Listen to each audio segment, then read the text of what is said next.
세상에 떠도는 기묘한 괴담들. 첫 번째 이야기. 야간 자율 학습이 끝나고 귀신 때문에 골로 갈 뻔했다. 때는 야자 끝나고 집으로 돌아가는 도중에 일어났습니다. 제가 중학교 때 좀 찌질하게 놀아서 고등학교를 좀 안 좋은 곳으로 갔습니다. 집 근처 인문계는 못 가고 저 멀리 떨어진 인문계로 갔지요. 중학교 때 찌질하게 논 것을 반성하고 고등학생 때는 열심히 공부를 했습니다. 우리 학교와 버스 정류장의 거리는 20분 정도입니다. 그래서 늘 야자 끝날 때마다 애들끼리 모여서 수다 떨면서 가는 편이지요. 학교 교문을 나서면 제법 큰 도로 보도가 나오는데 그 길을 쭉 따라 나가야 정류장이 나옵니다. 당연히 도로와 보도는 붙어 있었지요. 제 친구 중에 유별나게 저한테 매달리는 녀석이 있었는데 처음에는 이 새끼 호모인가? 라고 오해할 정도로 목에 매달려서 질질 따라다녔습니다. 알고 보니 단순히 움직이기 귀찮아서 저를 시베리아 나스키 취급하고 있었을 뿐이었습니다. 근데 오늘따라 이 녀석이 매달리지 않고 얌전히 수다 떨면서 같이 정류장을 향하고 있어서 아싸 하고 속으로 쾌재를 부르고 있었는데 이놈이 안 매달리니까 머리 엄청 큰 녀석이 있었는데 그놈이 매달리더군요. 내가 무슨 자석도 아니고 유난히 친구들이 찰싹 달라붙고 짜증나는 체질이었습니다. 한 10분 동안 직선으로 계속 걷고 있었는데 저 멀리 우울해 보이는 인간 한 명이 길 모퉁이에 서 있더군요. 인간이 다 그렇듯 우린 지들끼리 수다 세계에 빠져 있었기에 그 사람한테 별 신경도 안 쓰고 있었습니다. 아니 애초에 저밖에 못 본 듯 다른 애들은 눈치채지도 못한 것 같더군요.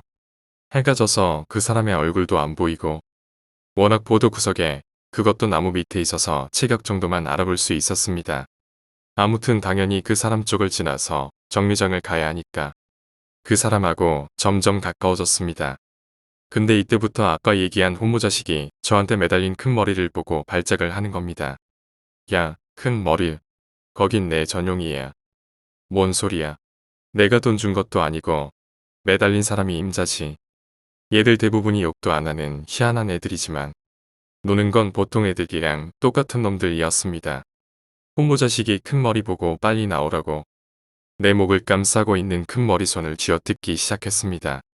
큰 머리 자식은 또 안 떨어지려고 저한테 발까지 휘감으며 매달리고 여느 때처럼 속으로 그냥 아 이놈들도 시작이네라고 생각하며 휘청휘청 걸어가고 있었습니다. 그날따라 몸에 힘이 없어서 태클 넣기도 귀찮았거든요. 내 의사는 무시하고 내 몸에 매달리려고 두 사람이 티격태격하는 사이 어느새 아까 그 사람이 있는 그 옆을 지나가게 됐습니다. 이때까지만 해도 이 사람에 대해서 새카맣게 까먹고 그냥 지나가려고 했습니다. 아나 근데 이 사람 진짜 아니 이 귀신 진짜 지금 생각해도 엄청 빡치네요. 다른 애들은 앞으로 가고 있었고 우리 셋만 티격태격하느라 뒤처져 있었습니다. 제가 보도 왼쪽에 서 있었고 큰 머리는 뒤에서 매달리고 있었고 오른쪽에서 호모가 큰 머리를 떼내려고 발악하고 있었죠. 귀신 그놈은 오른쪽 보도 모퉁이에 서 있었습니다. 우리가 그놈 옆을 지나갈 때 그놈이 두 손으로 호모를 퍽하고 밀쳤습니다. 존내 순식간에 일어난 일이었습니다. 호모 자식은 하면서 균형을 잃고 저와 큰 머리 쪽으로 쓰러졌고 그 충격을 받은 저와 큰 머리는 왼쪽 도로 쪽으로 쓰러지려고 하는데 이 큰 머리 자식이 자기만 살겠다고 저한테 매달리고 있던 손을 이용해 저를 밀쳤습니다. 가속도가 붙어서 그놈은 보도에 무사히 서고 저만 도로 쪽으로 풀썩하고 쓰러지게 생긴 겁니다. 결국 큰 도로 쪽으로 쓰러졌는데 저기 도로 쪽 제가 쓰러진 곳 아주 가까운 데서 버스가 엄청나게 경적을 울리며 초스피드로 달려오고 있었습니다. 그때부터 체감 시간이 엄청 느려졌습니다. 주마등은 개뿔 그런 개념과는 달리 모든 세상이 느리게 흘러가는 것처럼 느껴졌습니다. 영화 같은데 보면 자주 나오지요. 그 영겁의 시간 같은 순간에 그 밀친 죽일 놈의 귀신의 얼굴을 밑쪽에서 올려다봤는데 엄청 끔찍했습니다. 날 쳐다보면서 저 웃고 있는데 입속에는 뭔지 모를 빨간 것들이 득실거리고 눈은 사람의 눈인가 의심될 정도로 엄청 크고 눈동자는 있긴 있었지만 마치 점처럼 매우 작았습니다. 얼굴 피부 전체가 울긋불긋하고 핏줄이 얼굴에서 많이 튀어나와 울퉁불퉁 무슨 트롤 피부 비슷했습니다. 그 순간에 이렇게 자세히 본 게 가능한 건 인상이 너무 강렬했고 무엇보다 그 수초의 시간이 전 마치 1시간처럼 느껴졌습니다. 이대로 있으면 2에서 3초 안에 저 버스가 날 쳐버리고 난 골로 간다는 생각에 진짜 그때만큼 온몸에 힘을 준 적은 없을 겁니다. 몸 전체에 힘을 꽉 주고 넘어진 상태 그대로 보도 쪽으로 몸을 굴렸습니다. 가방도 제법 큰 걸 가지고 다녔는데 아무런 걸림돌이 안 들 정도로 힘껏 보도 쪽으로 몸을 굴렸습니다. 몸을 굴리는 순간 뒤통수로 확실히 느껴졌습니다. 버스 바퀴가 제 머리를 스치는 느낌을요. 그 순간에 불어오는 끔찍한 죽음의 바람이 뒤통수 머리카락들을 스쳐 지나갔습니다. 아주 조금만이라도 지체했다면 제 머리는 수박 터진 것 같이 보기 좋게 깨져버렸겠죠. 그 순간이 지나자 체감 시간은 원래대로 돌아왔고 정신이 멍해져서 그대로 보도 위에 누워 있었습니다. 애들도 할 말을 잃어서 누구 하나 입을 열지 않았습니다. 몇 분 지나고 간신히 정신 좀 차린 저는 그 귀신 자식 좀 패주고 싶어서 보도 모퉁이 쪽을 바라봤습니다. 전 담력이 무지 센 데다가 목숨까지 잃을 뻔한 상황이었으니 귀신이고 뭐고 취업해버리고 싶었습니다. 근데 이 자식 벌써 사라지고 없었습니다. 아직도 그 귀신의 웃는 얼굴이 생생하네요. 두 번째 이야기, 커다란 돌을 들고 있는 남자. 오빠, 아직도 멀었어. 너무 울다. 고불고불한 산길을 거해 내려왔을 때쯤 잔뜩 볼면 목소리로 윤미가 내게 말했다. 아니, 거의 다 와가. 모처럼 고향에 내려오니까 기분이 묘한데. 나는 얼굴에 미소를 띠며 윤미를 바라보았다. 그러나 윤미는 여전히 화가 난 것처럼 땅바닥만 내려다보며 내 뒤를 따라올 뿐이었다. 나는 걷던 발걸음을 멈춰서서 윤미를 기다리다가 내 곁에 지나칠 때쯤 말아 껴안으며 뽀뽀를 가볍게 하고는 귓속말로 얘기했다. 아이고 나이에 맞지 않게 투정을 부리다니. 다음 달이면 부부 사이가 되는데 너 결혼해서도 그렇게 애들처럼 굴 거야? 윤미는 뾰로통한 얼굴로 나를 살며시 밀며 말했다. 아무리 그래도 난데없이 고향에는 왜 가자는 거야? 더구나 오빠 고향은 20년 전에 된 건설로 수몰지역이 됐다면서. 바보 그러니까 더 가보고 싶은 거야. 사람들은 누구나 신상에 커다란 변화가 오면 고향이 그리워지는 법이고 또 지금 내가 그렇잖아. 나중에 태어날 내 귀여운 이세에게도 어차피 보여주어야 할 고향이고 하니. 나는 한껏 다정스러운 말투로 윤미를 달랬다. 윤미는 입을 삐죽이 내밀었다. 알았어. 미안해. 투정 부려서. 하지만 오빠, 고향 지금도 누가 살기는 하는 거야? 혹시 아무도 살지 않는 흉가들만 즐비하고 강물만 넘실거리는. 나 그런 곳이면 무서워서 싫어. 걱정 마. 그렇지는 않을 거야. 일부분만 수몰됐으니 그 나머지는 사람들이 살 거라고. 걱정 마. 나는 윤미의 등을 토닥이며 걸음을 재촉했다. 거봐. 내 말이 맞지? 마을이 번화하지는 않았지만 내가 말한 것처럼 그렇게까지 퇴락하지는 않았잖아. 나는 어릴 적 살던 마을 입구에 들어서며 윤미에게 보란 듯이 얘기했다. 하지만 사실 내가 생각한 것보다는 마을이 많이 퇴락해 있었다. 어릴 적 다녔던 초등학교야 수몰지구였으니 그렇다 쳐도 제법 규모가 컸던 마을의 가옥들이 몰려있던 곳까지 강물로 넘실거렸다. 그나마 마을 입구에 모여있던 집들이랑 조금 떨어진 산중턱의 건물들만이 예전에 이곳에 마을이 있었음을 말해주고 있었다. 오빠, 그나저나 날이 벌써 어두워지는데 오늘 묵을 방부터 잡자. 응? 나는 윤미의 말이 아니었더라도 우선 방부터 잡으려고 했다. 버스나 기타 교통수단이 공교로운 마을이었고 자칫하다가는 남의 집에서 새우점 신세를 질지도 몰랐기 때문이었다. 그러나 생각처럼 쉽지가 않았다. 애당초 화려한 여관 같은 것은 바라지도 않았지만 민박집이나 최소한 마을을 지나는 사람들이 묵을 만한 곳은 있을 줄 알았는데 마을 입구부터 띄엄띄엄 있는 집들은 한눈에도 일반 가정집들 뿐이었다.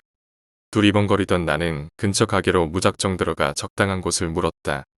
저 아주머니, 혹시 이 마을에 하룻밤 묵을 만한 곳이 있을까요?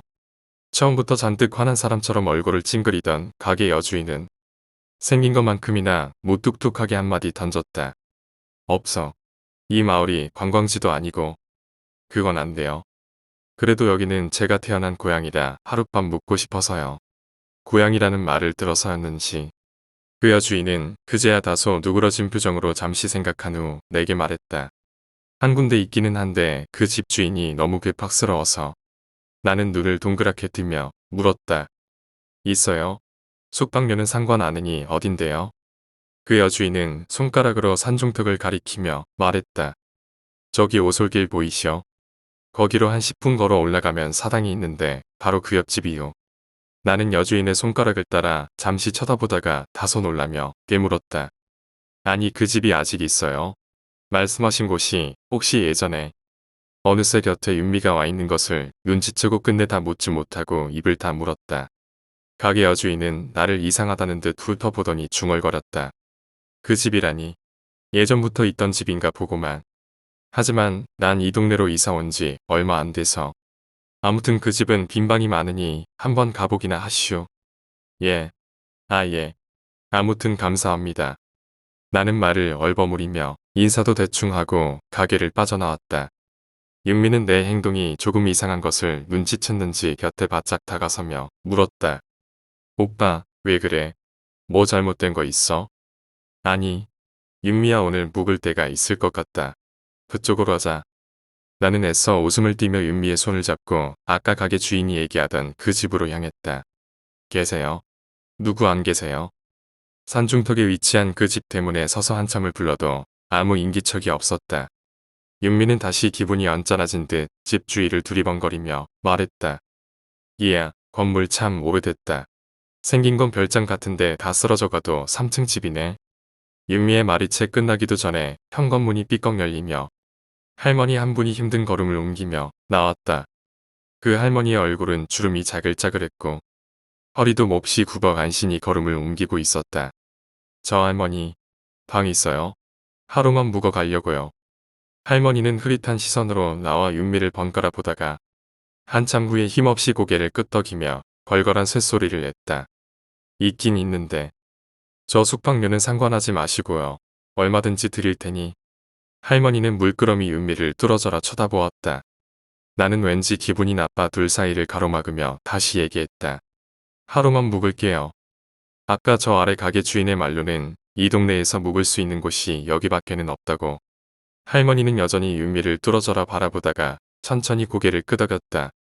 할머니에게서 2층에 구석방을 얻어 들어온 후 대충 짐을 정리하고 방바닥에 벌렁 들어누웠다. 윤미는 창문을 활짝 열고 이미 어두워진 밤하늘은 한동안 바라보다가 지나가는 말로 내게 말했다. 시골이라 그런지 밤하늘에 별들이 꽤 많이 보이네. 그나저나 오빠, 이 집 오빠가 어렸을 때부터 있던 거야? 낡은 걸 보니 아마 그랬을 것 같은데. 나는 담배를 한 대 꺼내 입에 문 채로 대답했다. 응, 있었지. 하지만 그때는 가정집이 아니었어.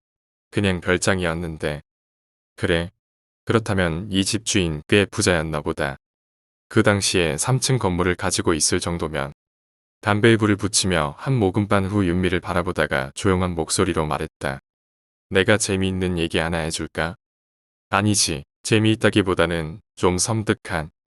윤미는 뒤로 돌아 내게 다가와 앉으며 물었다. 나 무섭 많이 타는 거 알잖아. 섬뜩한 얘기라면 하지마. 아니야. 뭐 그렇게 무서운 얘기는 아니고 그냥 나 어릴 적 있었던 얘기야. 그렇다면야. 내가 미소를 지으며 말하자. 윤미는 턱짓을 한번 가볍게 하고 얘기하라는 신용을 하였다. 나는 헛기침을 두어 번 하며 말을 하기 시작했다. 너도 대충 알겠지만 난 중학교 입학할 때쯤 이 마을에서 떠났잖아. 그 무렵 얘기인데 사실 이 집은 그때 당시 흉가로 소문났던 곳이었어. 뭐라고? 윤미가 내 품으로 안기며 조금 놀란 듯 물었다. 나는 윤미의 등을 두어 번 두드려주며 말을 계속했다. 아니, 오빠. 그러면 아까 알고도 이런 집에 들어오자고 한 거였어? 나 그런 얘기 듣고 여기서 못 잔단 말이야. 괜찮아 옛날 일이니 끝까지 들어보기나 해. 이 집은 원래 이 마을 국회의원의 별장이었어. 그래서 평소에는 이 집을 지키는 관리인 부부만이 살고 있었지. 그 국회의원은 1년에 세 번 올까 말까 했으니까.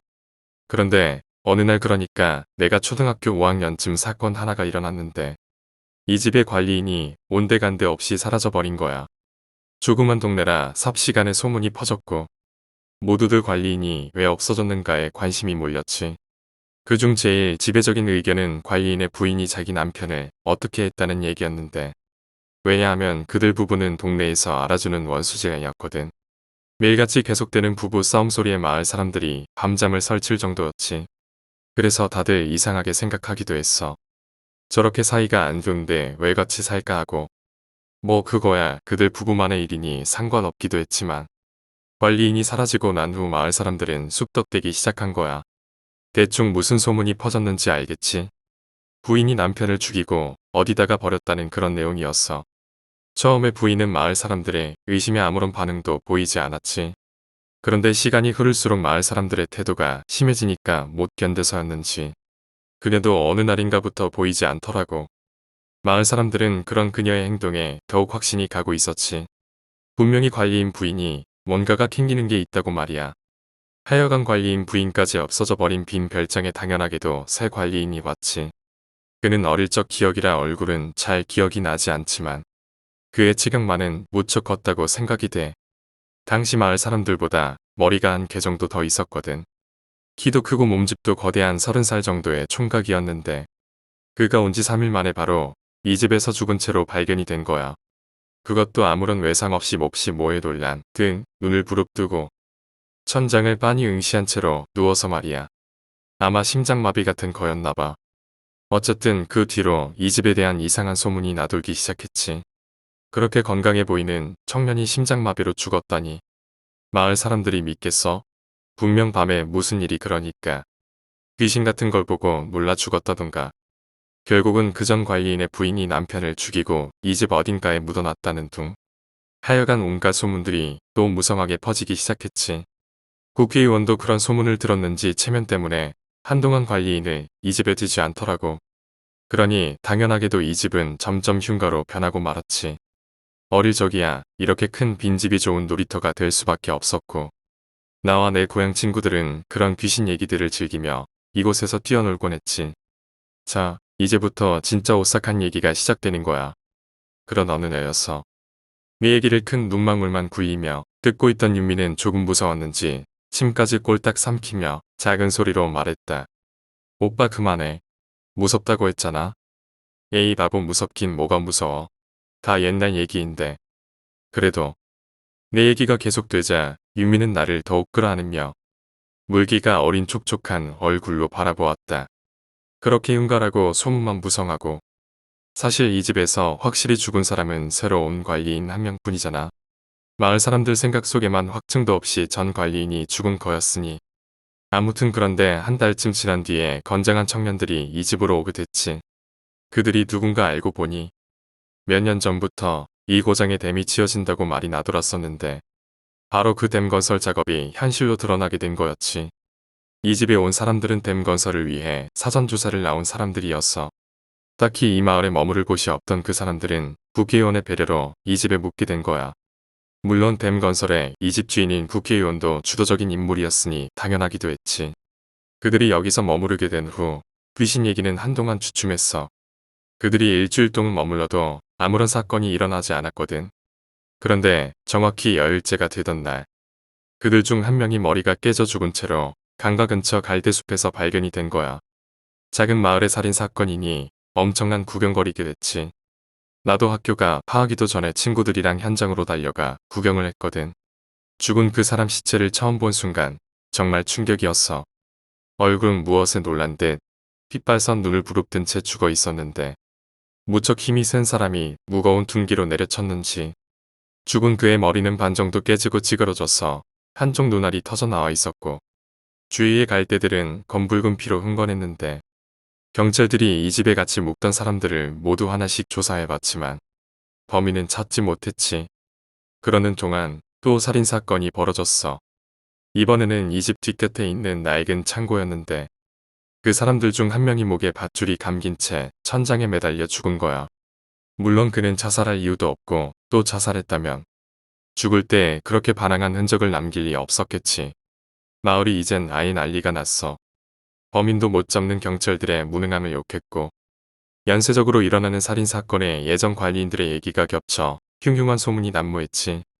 종국에는 여기서 묵던 나머지 사람들도 위쪽 마을로 묵을 장소를 옮기고 이 집에 죽은 사람들의 넋이 떠돈다는 귀신 소문 때문에 그 뒤로 우리같이 철없는 어린 아이들도 이 집에서 노는 것이 끔찍했지. 괜히 등골이 오싹하잖아. 잘못하다가는 죽을 수도 있으니 말이야. 어때 재미있지? 나의 긴 이야기가 끝나자 윤미는 크게 심호흡을 하고는 천천히 말했다. 재미있다기보다는 궁금하다. 그 사람들이 죽은 이유하며 관리인들 얘기도 그렇고. 윤미의 말에 나는 고개를 끄덕이며 말을 이었다. 그래, 그렇지. 한데 나는 그 뒤 얼마 안 돼 이사를 해서 이 집에 관한 얘기를 더 알지 못하지. 서울로 이사 간 후 한동안은 꽤나 궁금했었는데 나는 윤미의 볼을 가볍게 툭 치고는 미소를 지어 보이며 일어나 창문 쪽으로 걸어가 밖을 내다보았다. 우와, 밤 공기가 참 시원하다. 역시 고향은 음모. 저건 뭐야? 다소 놀란 내 목소리에 윤미가 방에서 일어나 곁으로 다가와 함께 창밖을 바라보았다. 왜? 오빠. 뭔데? 저기. 나는 손을 들어 창문에서 보이는 넘실대는 강물 쪽을 가리켰다. 강 주위에는 갈대가 빽빽이 자라고 있었는데 그 사이에 흰 물체가 왔다 갔다 하는 것이었다. 오빠 저게 뭐야? 글쎄. 주위가 너무 어두워 확실히 보이지 않았지만 한참 동안 움직이던 그 흰 물체가 강에서 제일 가까운 갈대숲에 멈추더니 가만히 웅크리고 있었다. 안 되겠어. 나가서 확인해 봐야지. 왠지 오싹한 느낌이 들어 확인해 봐야겠다는 생각에 방을 나서려고 하자 윤미가 내 팔을 붙잡으며 말했다. 가지마. 나만 이곳에 놔두고 가면. 괜찮아. 금방 올게.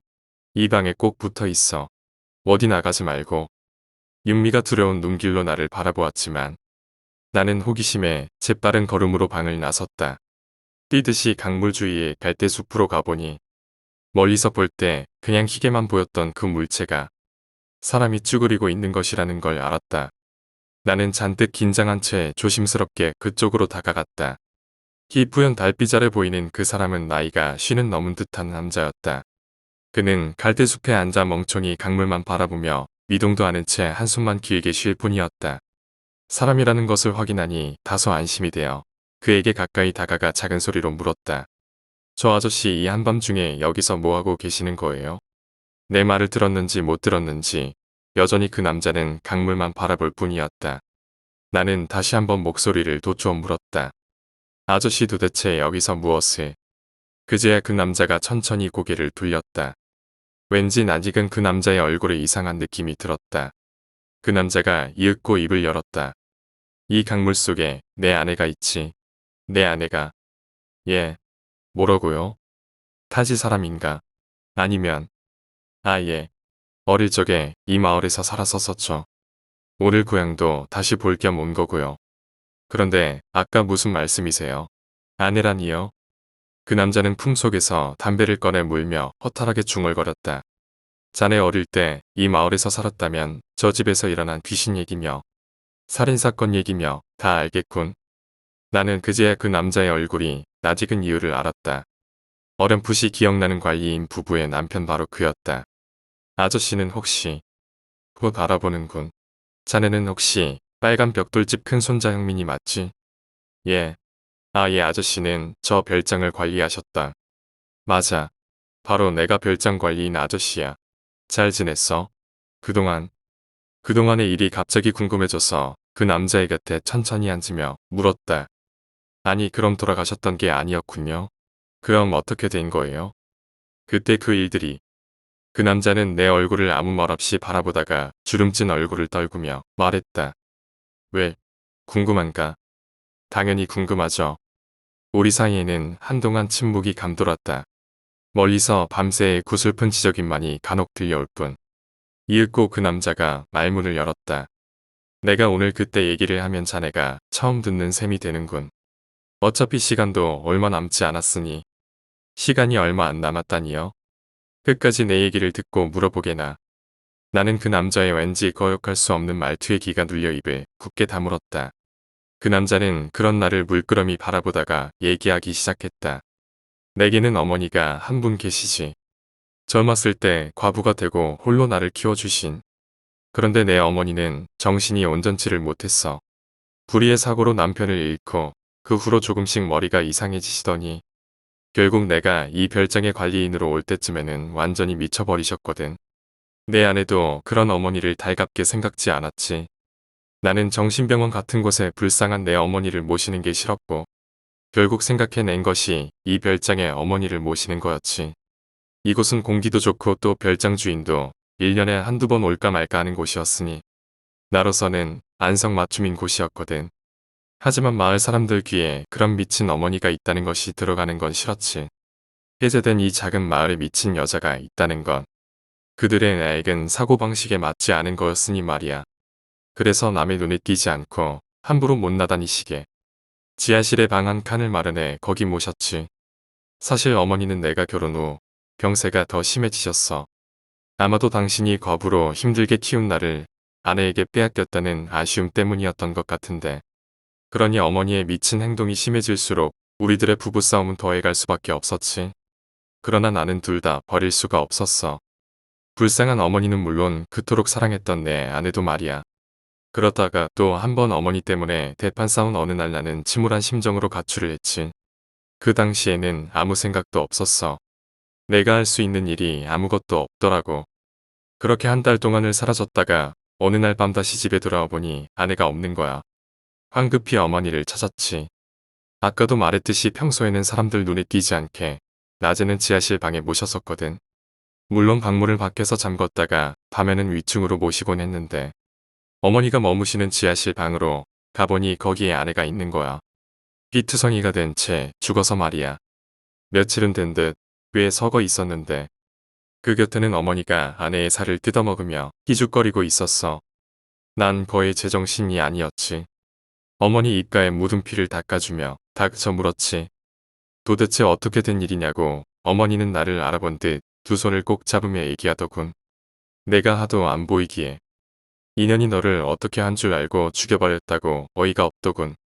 어떻게 그런 일이 생길 수가 있는지. 나는 서둘러 아내의 시신을 옮겼지. 잘못했다가는 어머니가 살인범으로 몰려. 아니 그것보다 그 상황에 처하면 누구라도 그랬을 거야. 마침 밤이었으니 보는 사람도 없겠다 싶어. 지금은 강물에 잠긴 저 물속 갈대숲에 임시로 묻었지. 나중일이에 어떻게 되겠지 생각하며 난 그 길로 어머니를 모시고 달아났던 거야. 그 후 거의 매일 밤만 되면 이 마을에 몰래 들어와 아내의 시신이 발견되지는 않았을까 살펴봤지. 마음속으로는 불쌍하고도 불쌍한 아내였지만 현실은 어쩔 수 없었거든. 이미 아내는 죽은 후고 내게는 어머니도 소중했으니까. 그 남자에게 나는 벌어진 입을 다물지 못하고 멍하니 있다가 더듬거렸다. 세상에. 그럴 수가. 그러면 그 뒤에 온 관리인과 또 댐 건설 관계자들은 왜 죽은 거예요? 새로 온 관리인은 내 아내 귀신을 봤는지 정말로 심장마비로 죽은 거고 댐 건설 관계자들은요? 내가 죽였어. 예. 아니 왜요? 나는 본능적으로 뒤로 물러났지만 그 남자는 개의치 않고 자신의 말만 계속했다. 그늘도 내 아내를 만나러 이곳에 왔지. 그런데 그들이 댐 건설 때문에 아내의 시신이 있는 갈대숲 사이를 측량하고 다니는 거였어. 나는 다급했지. 저러다가 혹시라도 죽은 아내 시신이 발견되면 어머니는 물론이고 아내의 시체를 은닉한 내 잘못까지 밝혀질까봐. 그런데 그날 밤 술에 취해 갈대숲의 산책을 나와 거닐던 그들 중 한 명이 아내의 시신을 발견한 거야. 멀리서 지켜보고 있던 나는 숨이 막혀왔지. 어떻게 할까? 어떻게? 그런데 마침 주위에는 아무도 없었고 나는 엉겁결에 곁에 놓인 돌을 집어 달아나는 그의 머리통을 내려쳤지. 그리고는 다시 아내를 깊숙이 묻고는 도망갔는데 돌아가는 상황을 살펴보니 어차피 귀신 소문이 퍼져 있던 거 한 명만 더 어떻게 하면 그들이 그 별장을 떠날 것 같더라고. 그래서 그 남자는 점점 흥분이 되어 목소리가 떨리기 시작했다. 결국 그러면 별장 창고에서 묵면채 죽은 사람도 아저씨가. 그 남자는 아무 말 없이 고개만 끄덕였다. 그의 얘기를 듣다 보니 그의 어머니와 같이 그 남자도 점점 미쳐가는 것이 아닌가 의심이 들었다. 그 남자는 이상하리만치 서글픈 얼굴이 되어 씩 웃더니 조용한 목소리로 말을 이었다. 자네 내가 왜 이런 얘기를 자네에게 자세히 하는지 몹시 궁금하겠구먼. 예, 당연하죠. 그렇게 감추던 일을 왜 저한테 말씀하시는지. 난 조만간 아내 곁으로 갈 거거든. 얼마 전에야 알았어. 내가 몹쓸 병에 걸려 있다는 사실을. 시한부 인생이야. 우습지. 지금껏 나는 이름도 바꾸고 숨어 지내며 돈을 모아 2달 전에야 간신히 폐허가 되다시피 한 저 별장을 샀는데 이해야 간단하지. 아내가 바로 집 앞 강물 속에 잠들어 있으니 매일같이 볼 수 있어 좋고 또 어머니의 정신병 치료에도 좋은 곳이니 이제야 겨우 안정을 찾고 행복하다 싶었는데 2달밖에 못 산다니. 예. 아니 그러면 저 별장의 할머니가 설마. 내 머리는 망치로 세차게 얻어맞은 듯 윙윙거렸다.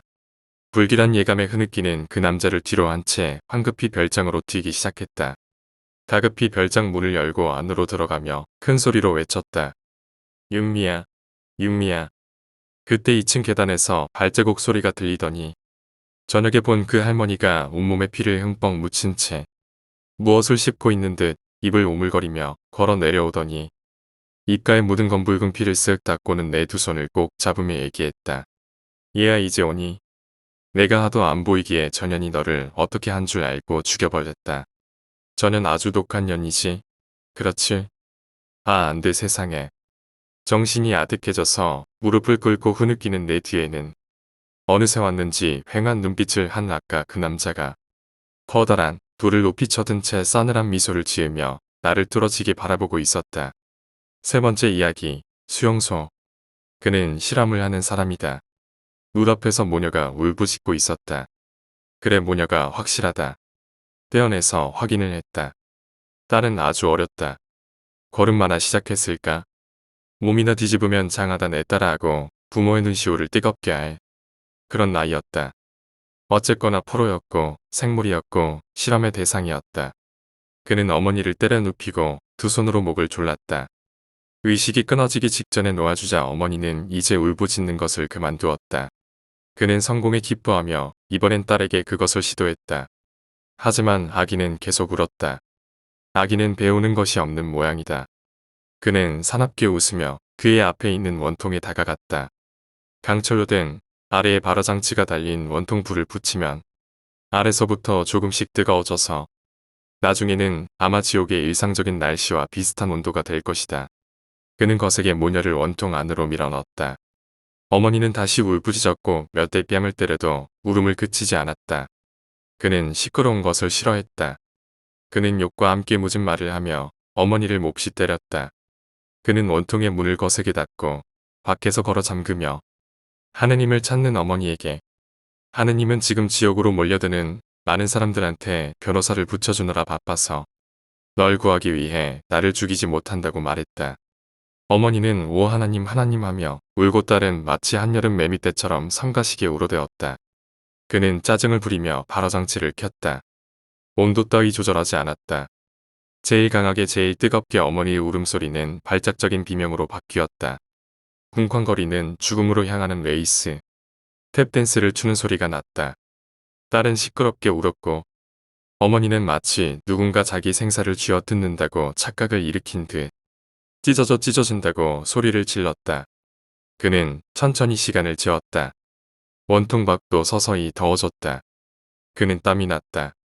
그가 땀이 나자 안에 있는 어머니는 얼마나 더울까 하고 빨리 되져버리라고 잠시 기도를 드렸다. 어머니는 이제 더러운 욕설과 상스러운 말을 했다. 안에서 무엇인가가 꿈틀거리는 소리가 났다. 그녀는 이제 말다운 말을 하지 못했다. 아기에서 어른이 될 때까지 어떤 언어적 수업을 받지 못한 듯한 그런 소리를 내었다. 그는 끌끌 혀를 차며 그녀의 무식을 비난했다. 정말이지 무식한 여자였다. 말 하나 제대로 못하다니. 베개 딸내미와 수준이 같소. 하고 껄껄 웃었다. 라디오가 나왔다. 폭격이 진행 중이랜다. 어쨌건 그는 실험을 해야 했다. 자지러지듯이 울부짖는 아이의 목소리가 어느 순간 끊어져 있었다. 하긴 더 약하니까 먼저 되졌겠지. 그리고 이어서 어머니의 욕설과 저주도 완전히 끊어졌다.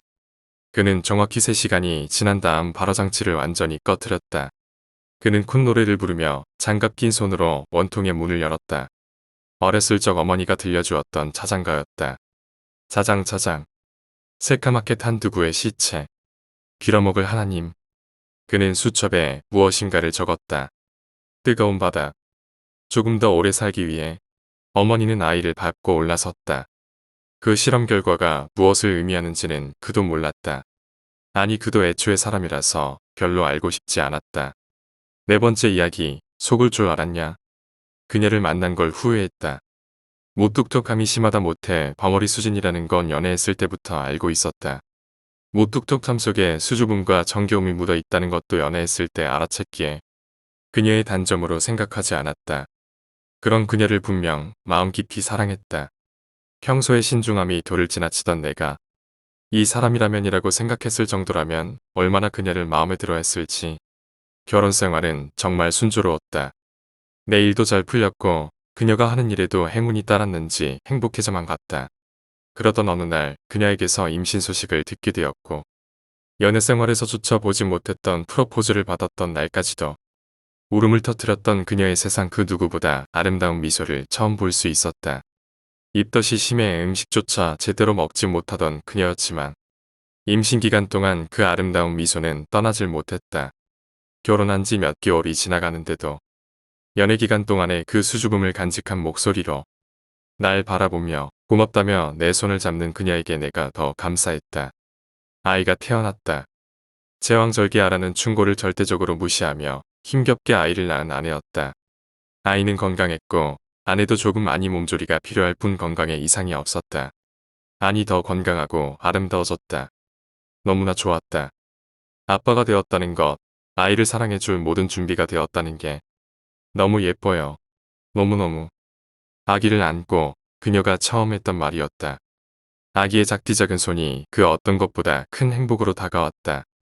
아내의 미소도 떠나질 않았다. 그렇게 말도 하지 않던 그 입은 언제 그랬냐는 듯. 동네 아주머니의 수다와 맞서도 둘째가라면 서러울 정도로 시끄러워졌다. 그러던 어느 날 사고가 나버렸다. 한순간 씨는 모든 행복을 가져가 버렸다. 아기를 옆집 할머니에게 맡겨버린 게 화근이었다. 아내와 내가 겹쳐버린 출장 시기에 잠시 맡긴 것 뿐이었는데 할머니의 부주의로 지옥의 화마는 우리의 행복을 송두리째 가져가 버렸다. 어떻게 말해야 할지 몰랐다.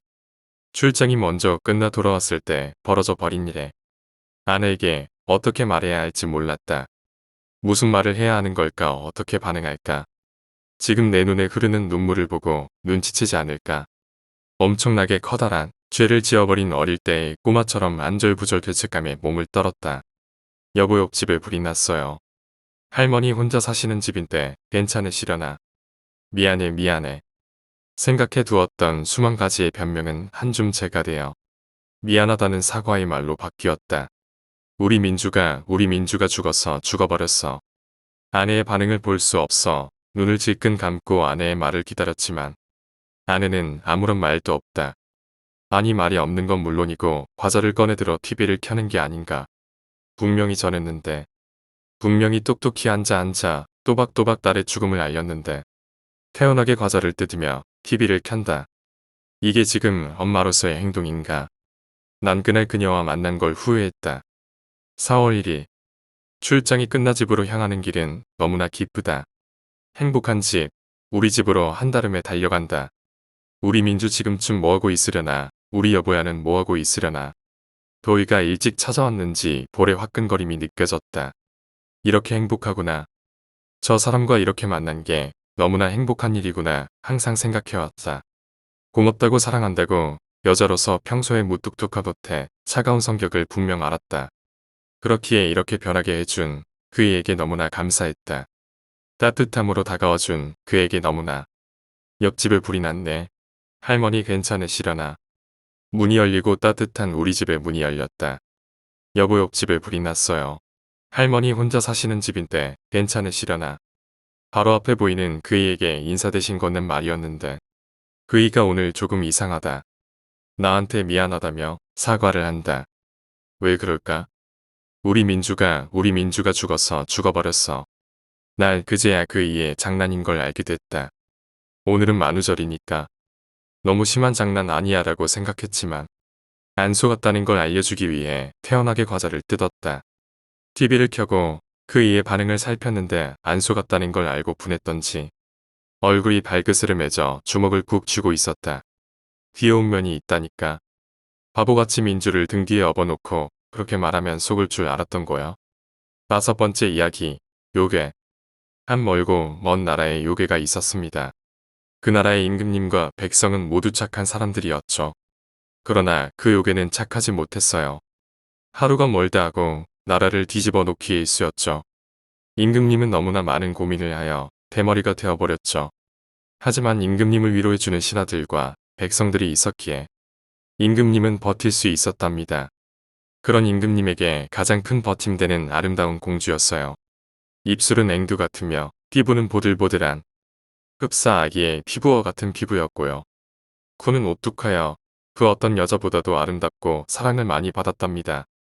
그래서 공주는 임금님에게 많은 도움을 주었죠.